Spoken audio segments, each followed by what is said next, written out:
Hey everybody, yeah, that's me down in the corner because you know what? I'm on my old MacBook and it's got all these built-in features, and why not try this one? It seems kind of fun.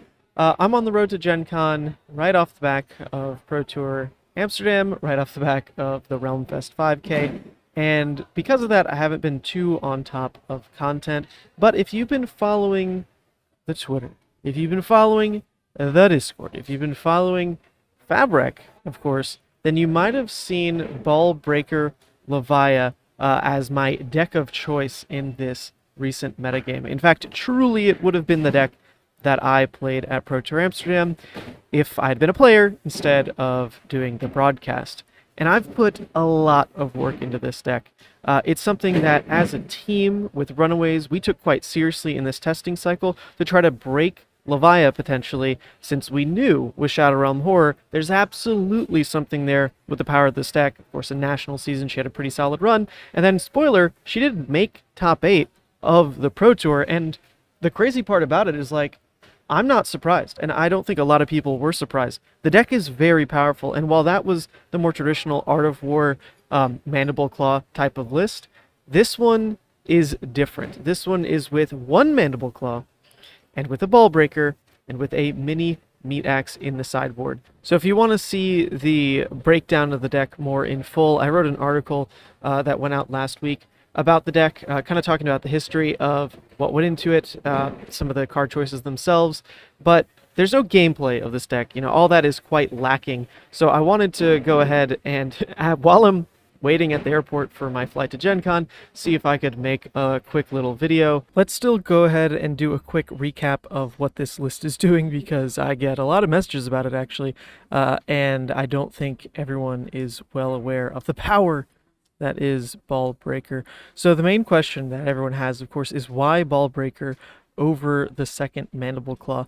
And that really comes down to the core of this list being absolutely inundated with every amount of go again possible in your attack slots.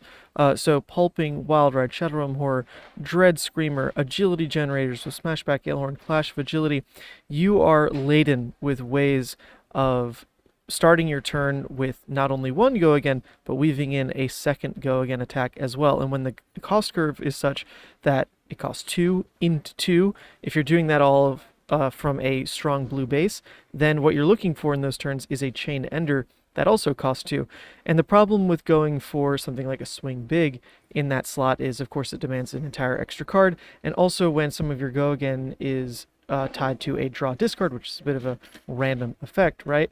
You don't always get that Chain Ender when it's a card exactly as you want it, right? You don't always get the CNC off, you don't always get the Swing Big off. But if your weapon instead is the Chain Ender, if it's a 2 cost for 4 damage on those kinds of turns, well, that is a really, really strong rate, because now you're looking at something like Shadow Realm Horror into Pulping, into Ball Breaker. If you're not doing that off of the Shadow Realm Horror's effect, which actually is another huge payoff for this deck, then you're looking at using 4 cards for 17 damage, which is basically like a Blood Rush. A Blood Rush turn on the low end is normally 18 damage, and now you're doing that for, like, you know, now you're throwing 17. It didn't even cost you your best card in deck. You know, that scales all over the place. If it's Dread Screamer, it's still 16, full card 16, quite strong. But when you lean into that cost curve, the other benefit that you're getting out of this is Shadow Realm Horror's ceiling increases as well, because if you have something like Art of War in your deck to help enable a lot of the go again, Art of War is a card that you see it, you play it, right? And now that's a non-6 that's ended up in your graveyard, which is in conflict with what Shadow Realm Horror is looking for. Whereas in this deck, the only non-6 that you realistically are always playing is Blood Rush Bellow. Every other non-6 is probably getting pitched away, or you can play it in certain situations like Smashback Ailhorn, or you can block with it like Clash of Agility. Otherwise, every other 6 is basically your attacking plays and your blocking plays. So Shadow Realm Horror is a lot more consistent in actually hitting its desired effect. And when you can hit something like that Pulping, like that Wild Ride, you're pushing that ceiling even higher, because the works beautifully in tandem with what Ball Breaker is trying to do. So even in the early game, when you do play pre-Blood Debt with Pulping and Wild Ride, the Pulping turns off of 2 blues can end up being whatchamacallit, 13 damage off of 3 cards, which is basically pushing Dread Screamer into red Graveling Growl rate without having to lean into Blood Debt. So Ball Breaker really just fills that Chain Ender role that the deck was missing. You could say that 1 point of damage isn't worth the trade-off where just ripping a Blood Rush off of the top to always guarantee that it's also about 18 damage. That is kind of what's lacking, right? If you just rip Blood Rushes, then the ceiling is lower in this deck than in any deck with double Mandible Claw. But this deck, as you'll see in the gameplay portion, is all about using your arsenal to cycle for setup cards and basically guarantee that you can always push as wide as you want. And you do have a lot of control over Clash of Agility and Smashback Ailhorn, giving you agility tokens or forcing it with Scabskin Leathers.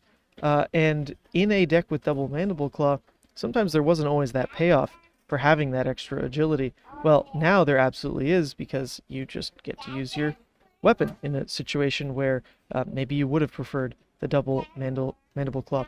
So Ball Breaker just slots in. It lets us deal more damage. Levia is the best deck ever when you're in that must-block state. The other really cool thing about building the deck this way is that Savage Sash just has a much higher ceiling in this deck. Because if you are still based around an Art of War core, well, Art of War does not get discounted on a Savage Sash turn. So you can, you no matter what, are always going to be spending 1 on the Art of War, which in this deck, if your go again is based off of attacks, all these attacks, those do get discounted by Art of War. And that's minimal, but the point here is that Art of War actually is just a little bit clunky in enabling the hands as easily as just leading with the go again attacks does. If you think about it, if you have an Art of War in hand and you have a Pulping or Wild Ride in hand, you could force the Art of War, banish away one of these draw discards, but now your turn is probably about 12 damage. It's kind of like the normal rate for what an Art of War turn is doing, 2 attacks. Whereas if you had just been able to play the Pulping, then you probably would have dealt 12 no matter what, if not more, because you could weave in a Mandible Claw in between your 2 attacks. If you pitch the Art of War into the Pulping, well, now you're hard capping those 2 cards for just 6 value, because you have nothing left over when you pitch a yellow into these 2-cost attacks. So Art of War is just like a little clunky in making the hands smooth. On top of that, you are adding a lot of non-blocks anyway with Pulping and Wild Ride. If you add Slithering Shadowbeat and Art of War, that's just in conflict with the amount of non-blocks that the deck can handle, because at the end of the day, when you do have spare attacks, you generally do want to block with them, because any graveyard fill for Shadow Realm Horror is very, very strong. So this deck, it just plays so well. You'll see in the gameplay in a second, and you can read the article if you want more of an in-depth guide. The main change between the article version and what you're going to see today is that I decided to take out the Reckless Swings for the 3rd copy of Smashback Ailhorn and the 3rd copy of Diabolic Offering. And that was really because Reckless Swing next to Eye of Ophidia is just such a feels-bad combo. And the Eye of Ophidia is not something I really would recommend to people who just want to pick up and try the deck. I would recommend Reckless Swing in this slot basically every time.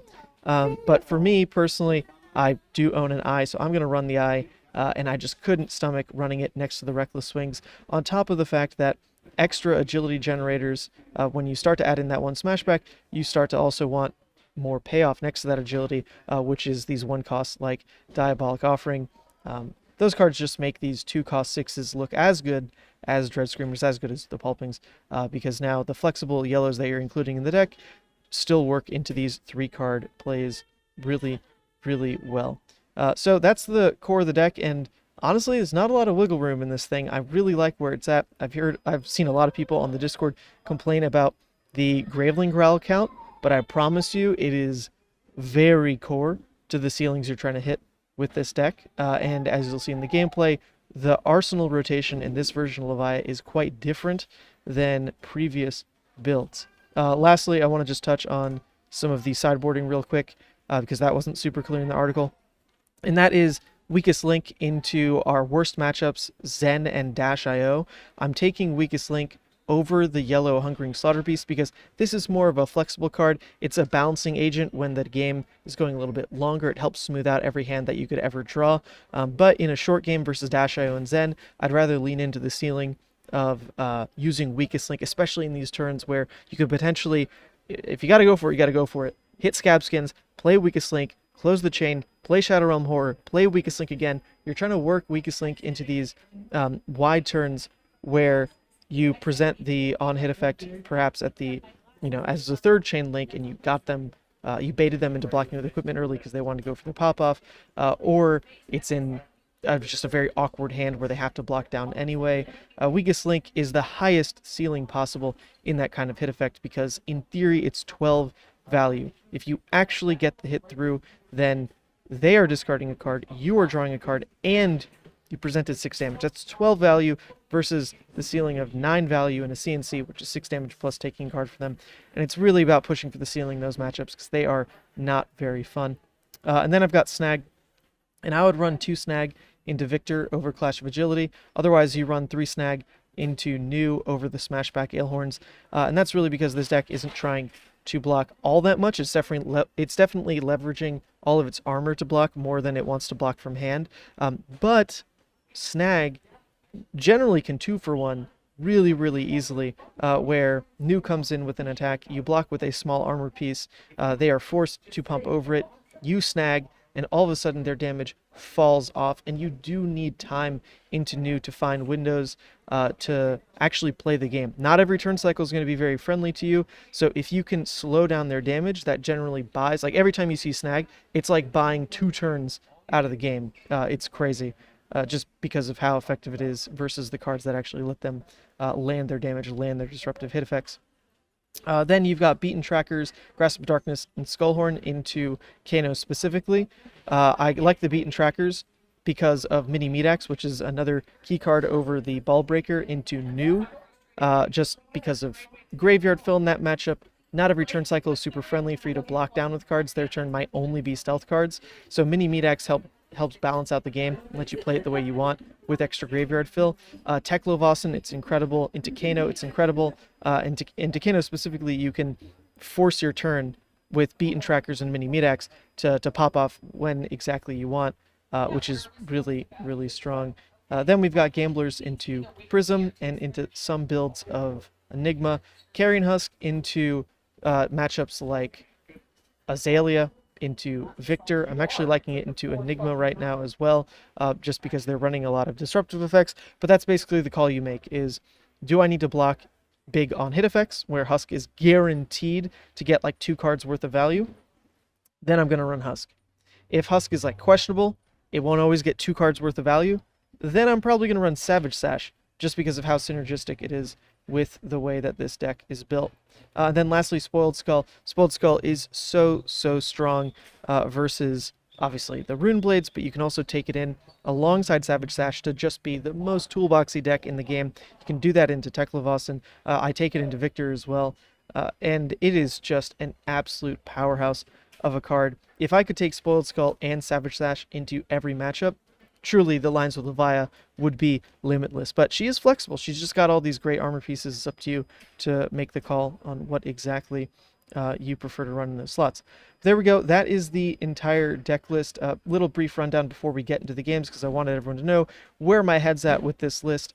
And let's just take another look at the results real quick because I put a lot of time into refining this deck list, and I do think it's so close to perfect. It's so close to running exactly the way that I want it to. And with over 200 games, I think the results definitely could use some padding in some matchups that are pretty rogue right now. Like you can see Bravo and Kasai barely played any games. But for the matchups where there is a lot of testing data, I really do feel confident about how this deck plays. You can see Dash IO and Zen are just really tough matchups because you don't really get to hit many of your ceilings. Many of the reasons that Levia is strong are just forced into such a concentrated short game into those decks. You don't really get to play Doomsday, you don't really get to flip, and those are big issues because they're such powerful parts of your Levia game plan. And yeah, they're tough. Then you've got New, which I think is definitely favored, but it is a skill matchup for sure.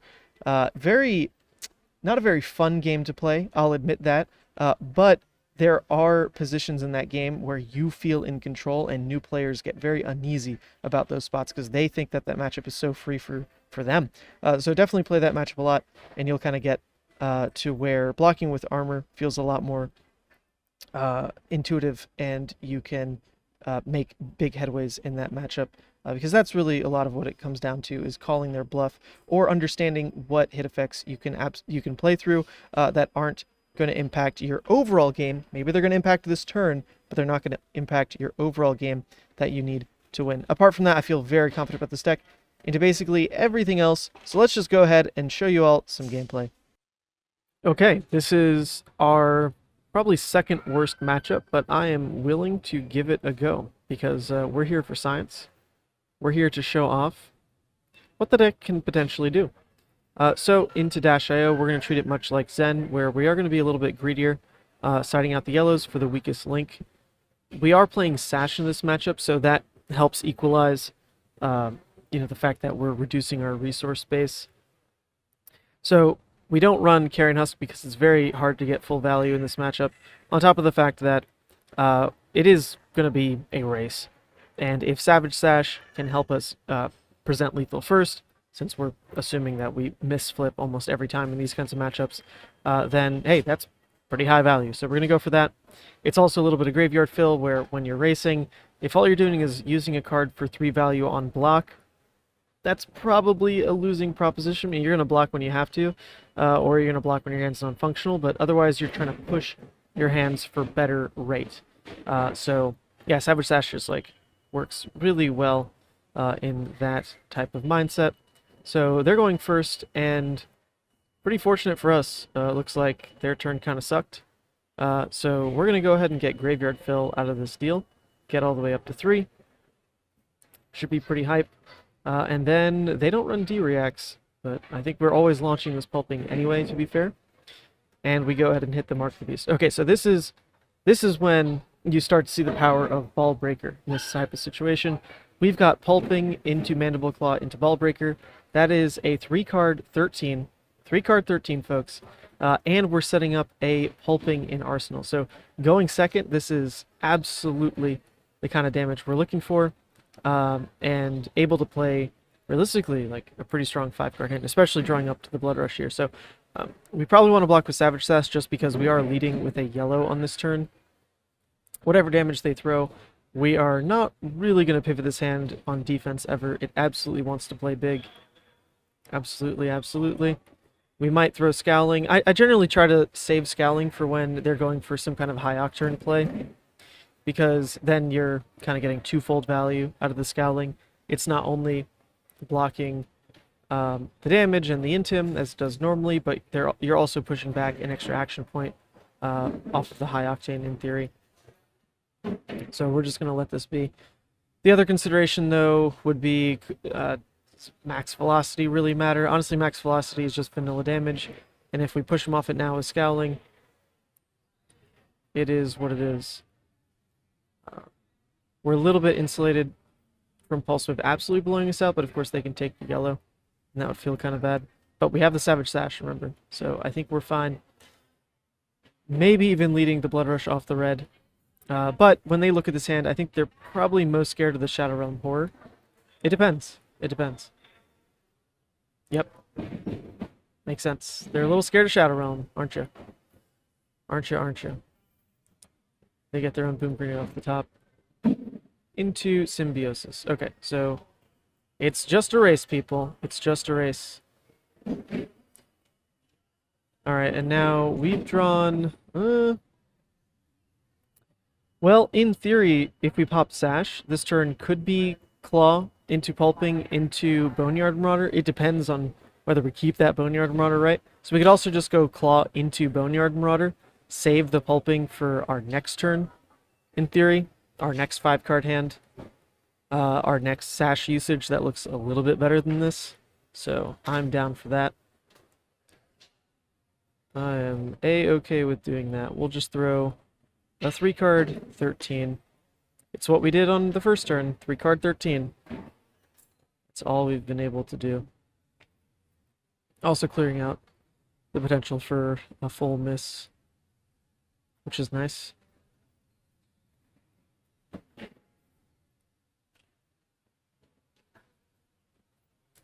Okay. Alright, this hand looks decent for pulping. Looks decent. The one unfortunate part is we're only looking at a singular blood debt card at the moment, which could work in our favor in theory if their turn was any better. I think we'd probably play into potentially flipping. Because pulping into a send packing turn would have looked pretty good. Yeah, I mean, they're giving it to us. So in theory, if we Savage Sash, we can go pulping into send packing pretty consistently, since we'll have 2 send packing in hand. There's some redundancy there.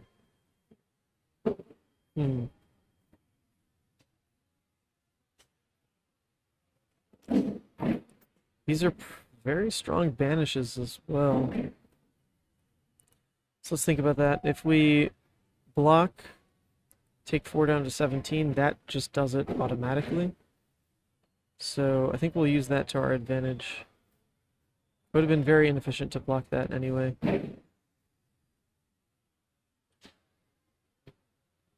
Oh, there's one more. There's red room.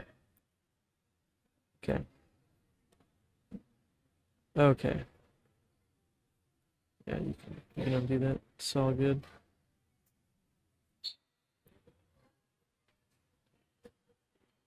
So, options.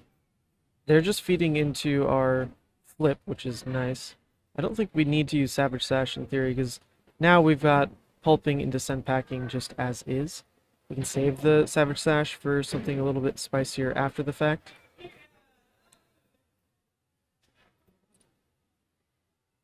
This is a situation where you draw, discard, mark the beast, or something like that. You get pretty upset.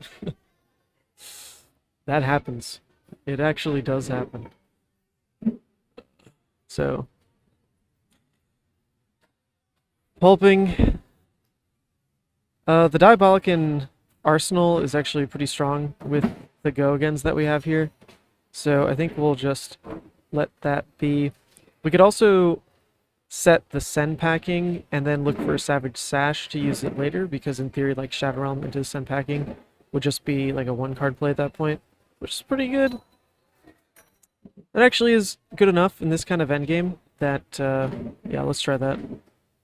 We'll keep the send packing instead. So they have to give us a card, and doing something like this is quite dastardly. Look at that. Boom. Got the tome out of Arsenal. Got him good. They have to give 1 card, they get the tome back, but that tome in hand is nowhere near how strong it is in Arsenal. We like to see that. And we got the flip off. Like, you really don't expect the flip in this matchup. I feel like we're sitting pretty. Okay. So, with our Banished Sun, we've got 2 sources of go again, and then some flexible chain enders. This is where Scowling looks good, which I already mentioned. We cannot block with Scowling on that outpace, though. But also, you know, they don't have any counters on Symbiosis, so it's not that bad. Okay. Lets them play Tome from hand. Of course, with the high octane. Wasn't to gain life, it's just to draw cards. They've already used Teklo Foundry Heart. Like, worst case here is, you know, 2-cost blue. Oh, and there's the 2-cost. Okay, didn't pitch blue there, pitch yellow. It's not worst case, folks. It's not worst case. Yeah, generally, once you flip Consumed, you just want to draw the game out a little bit in situations like this. Because we have all this extra intellect, we want to use it. You know, we want to use it. So, pretty sure their turn's just going to be to end with the Symbiosis shot. That could be a 0 for 4. It's a 0 for 4. Holding the send packing here is going to feel a little worse. I'm going to go for the Savage Sash line for horror into the send packing on my turn, though. I really want to get the Sent packing out, because in theory we can cycle this for a draw discard.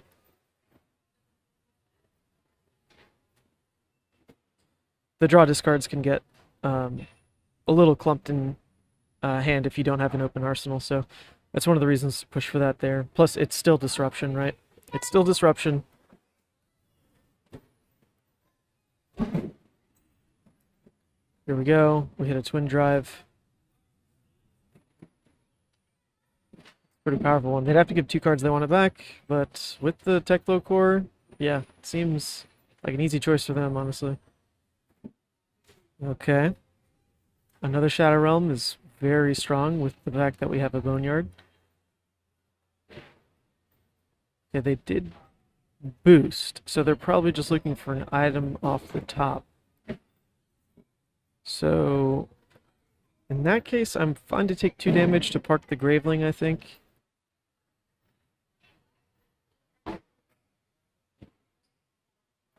Or it's a 0 for 4, and then we just block with the Graveling.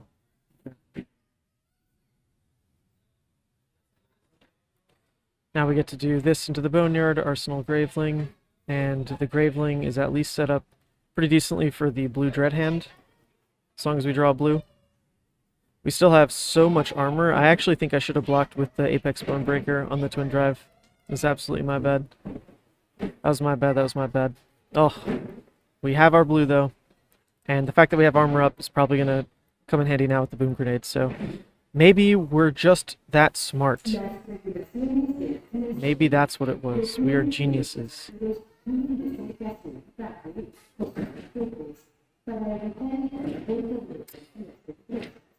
Yeah, they're at 2 now. I feel pretty good about going. Yeah, I think we want to block with the Apex so that our Dread actually takes 2 cards. Otherwise, they can go to 1. So I think we're going to go Apex plus Weakest Link. This gives us 2 more cards to block with still. Alright, and so now we can guaranteed basically end their turn. If we go block with Mark and Scowling, that would end their turn.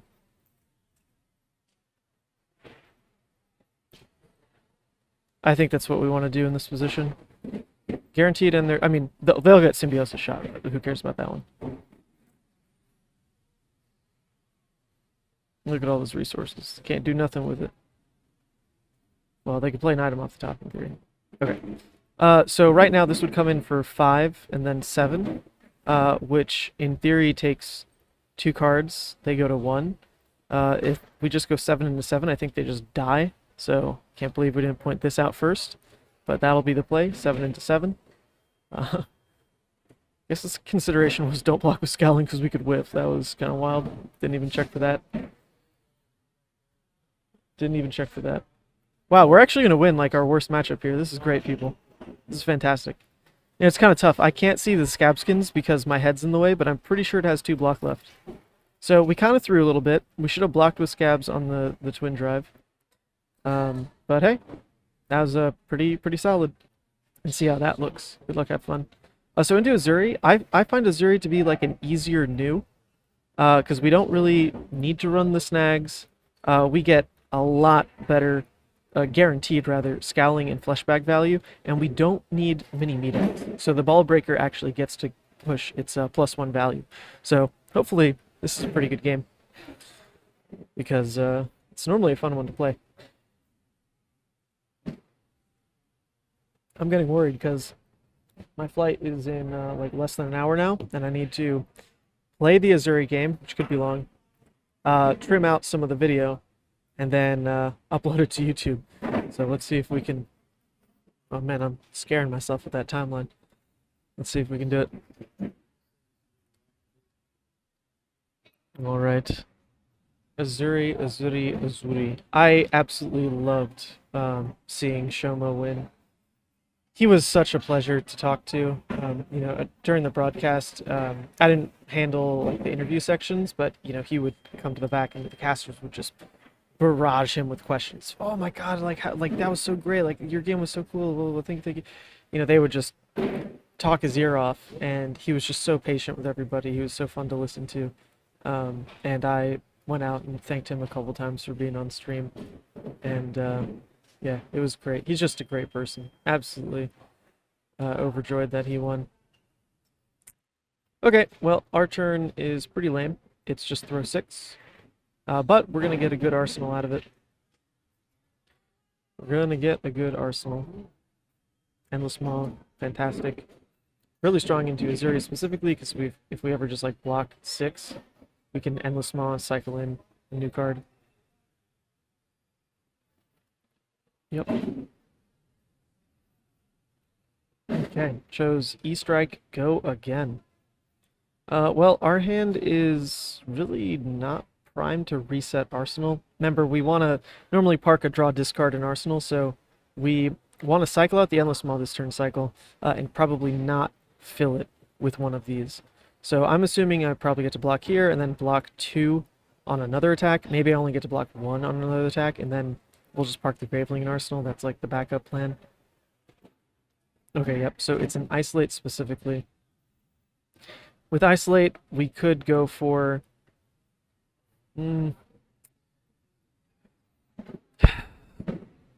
yeah, with Isolate, you know, we could just say no blocks, and it lets us play our hand in multiple ways still. If it is CNC, we lose the Endless Maw, but we can try to go for the Scabs line where it's Hungering. If it hits, it's Hungering Graveling, which is nice. If it's Shakedown, they probably call yellow, and we don't care. If it's Death Touch, we definitely don't care. We're just like a bit inefficient with keeping a card in hand. Weakest Link wouldn't do anything. Amnesia wouldn't do anything. I'm kind of okay to let this through here. Okay, leave no witnesses. Okay, so it's basically CNC, but they get silver out of it, and we don't fill graveyard. Alright, well played. Well played. Less damage, but still quite strong. So we're going to go for the, Hungering into Graveling. The main reason I'm pushing that is because I don't want the Graveling in Arsenal. Like I said, this deck is not trying to play that way. So maybe it looks a little greedy, but I think I always take that line regardless, because you know, we could have at least always thrown the Graveling on one action point. Not strong, mind you, not strong. But it would have been a play. They got 2 silver out of that 1 leave no witnesses off of the double red banish. Free value for them. Okay. Well, they ate a lot of damage, and we've drawn back up to an Endless Hand. Sure, we'll take it. We'll take it.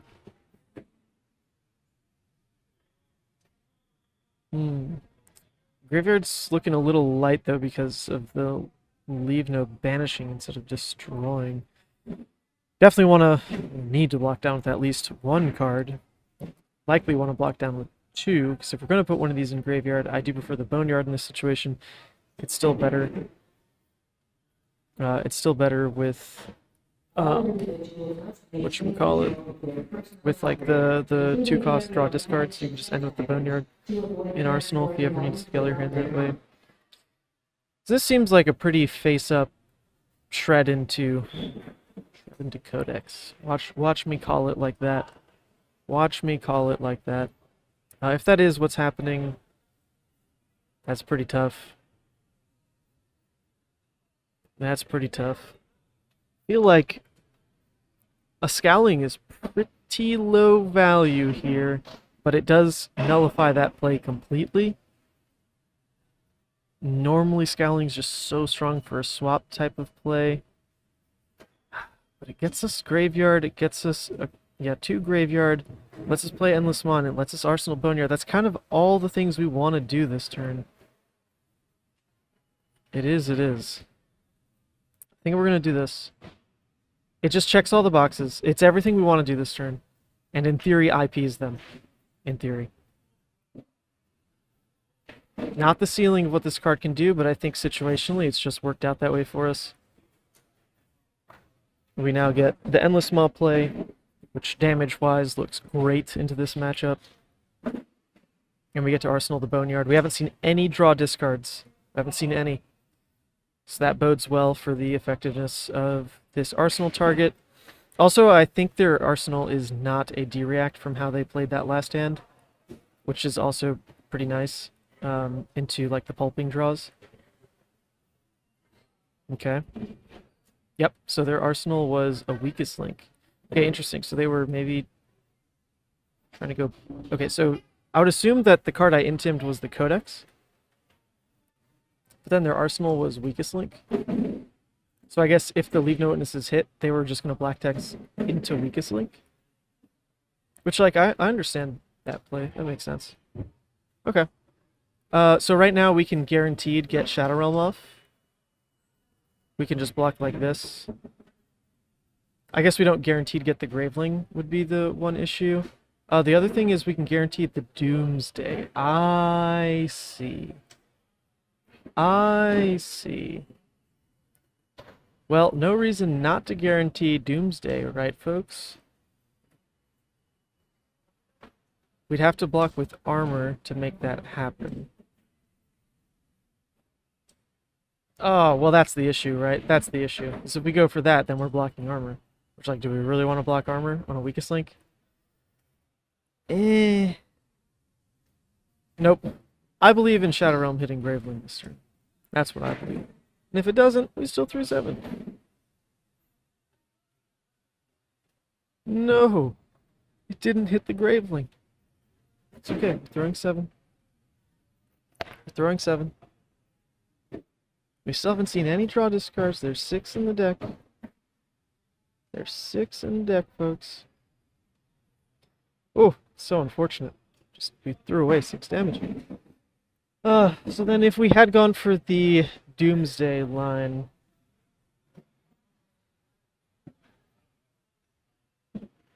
Yeah. We've been down armor and also inefficiently blocked with 1. I wonder if that's still worth it. Just because Doomsday isn't that hard for them to clear in this matchup, though, to be fair. Like, they just clear it with 2 cards. Might have still been a tempo swing in my favor. Might have thrown a little bit. I feel it. I feel a slight throw in that decision. But I really thought I felt it. I thought I felt this little sucker. I was just wrong. It's okay to be wrong. As long as you don't lose the game off of that. I don't think we lose the game. We'll be fine.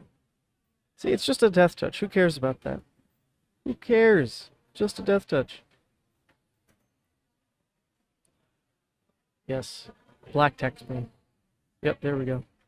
Black tech me, baby. Into what?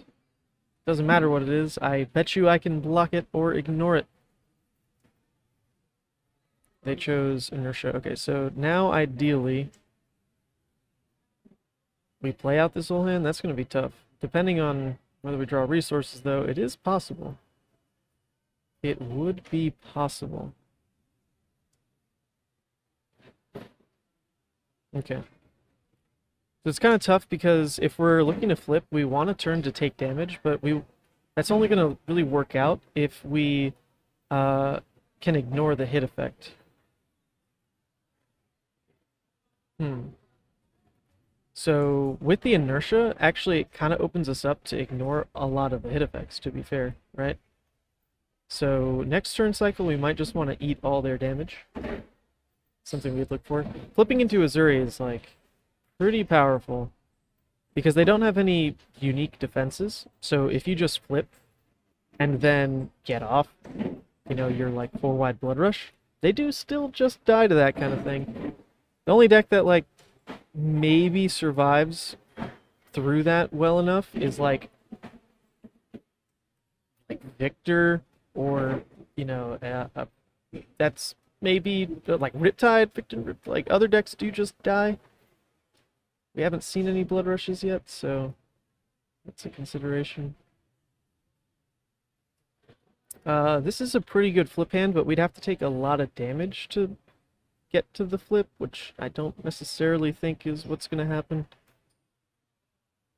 We, in theory, are just gonna want to send packing, but I don't think that's what we're gonna get to. Yeah, okay, so now I think we pivot again. We just block with send packings, or we block with the send packing wrecker, we just hungering, and we play into the next turn. Other option is block 2. Yeah, block 2 with the wrecker on. Take 4 down to 20. Then we flip, but our arsenal would be hungering, which is pretty weak. It's pretty weak, but we can probably get it out of arsenal, to be fair. Or and we still flip. I really don't want to flip with the hungering, that's the issue. Like, I want a stronger arsenal. Problem is, if we play the hungering right now, then our blood debt gets really high. It's getting really high, to be fair. Alright, we're gonna play it this way. We're gonna play this way. I believe. So remember, with this opt, these cards will get milled. So we want to keep less powerful cards on top. The inverse of a normal opt. Okay? We're flipping with Carrying House still up, which kind of guarantees that the CNC gets blanked, and they have no choice with that CNC play. Well, I guess they do have a choice. They can just, like, not attack with it. It's back in hand in theory instead of a card they can block with, is what I mean.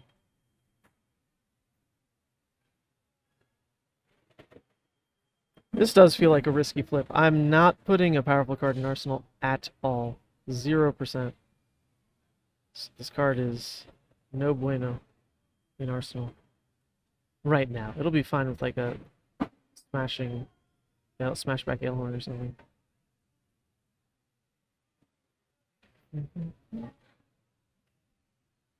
Okay, well this can be a 3-wide turn, in theory. Just go Dread Graveling. Seems fine. Remember, once you flip, it's really all about just pushing damage. It do just be about pushing damage. Oh, and actually we can let the Hungering die to the CNC. I don't hate that. Oh. Why you gotta do me like that, bro? Why can't you just CNC the Hungering? Come on, dude. Come on, dude. Alright. 3-wide turn. Not fantastic. Not fantastic. But playable.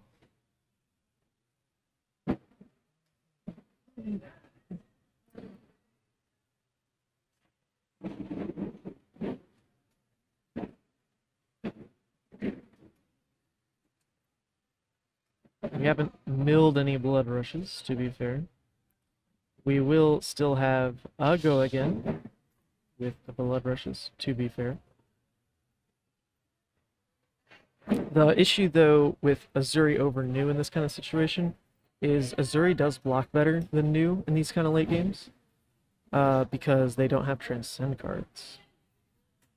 Alright, there's one blood rush milled, I'm going to assume. We lose the other one next turn. Woohoo! No, I'm not going to assume. Not going to assume. So in theory, our hand will play in full again, thanks to the pulping, and they won't have Arsenal because they're going to swap something in. So unless that's like Humble, I don't really care. Okay, there's a flick. There's an Uzuri swap and a shakedown. Okay, they probably going to call... They might call yellow, to be fair. No, they chose blue. Okay, we don't even have a blue. Joke's on you, sister. Nice. Alright, we use the whole hand. That's what we were looking for.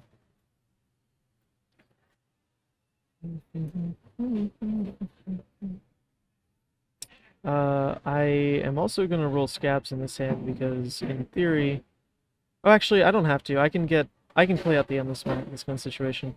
The other option is like you roll scabs, and then I can go hungering into one of the gravelings. That's pretty high ceiling, to be fair.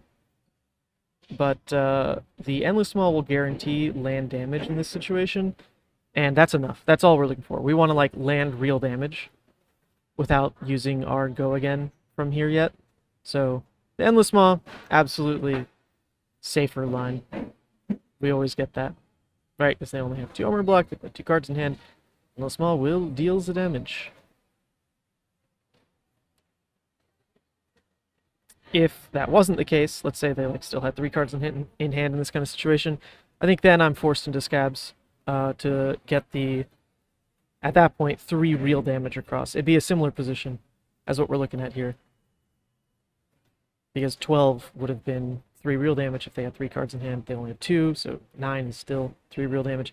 It is rolling to win the game in theory, but if we roll a 1, I think we potentially throw away the whole game. So since we have a play line that still works really well without rolling scab skins, let's just take that one.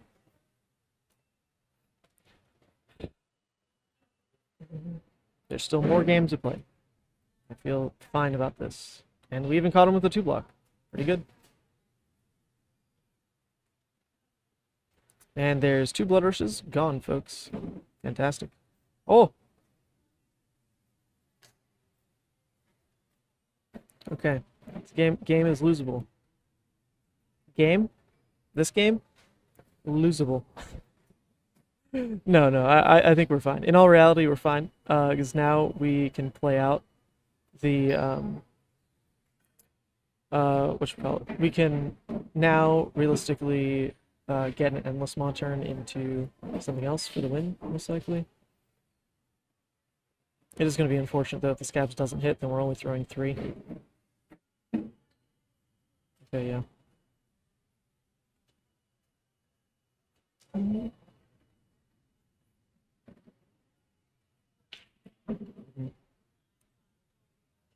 Okay, come on. We got double might.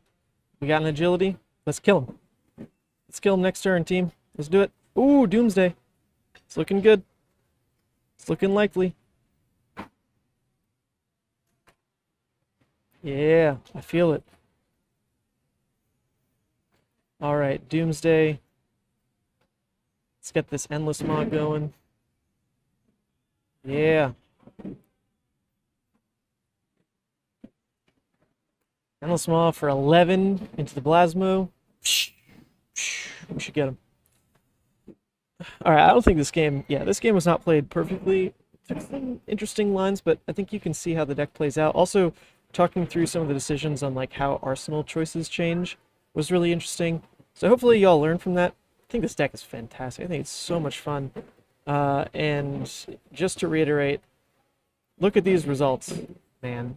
Look at these results. We're still at 80%, 211 games. So anyway, I'm on my laptop. I don't have my normal outro or anything, normal intro, none of that. I hope you all enjoyed. And if you're at Gen Con, please come say hi. I cannot wait to play with Terra and Aurora. I think that all looks super fun. So I'll see you there.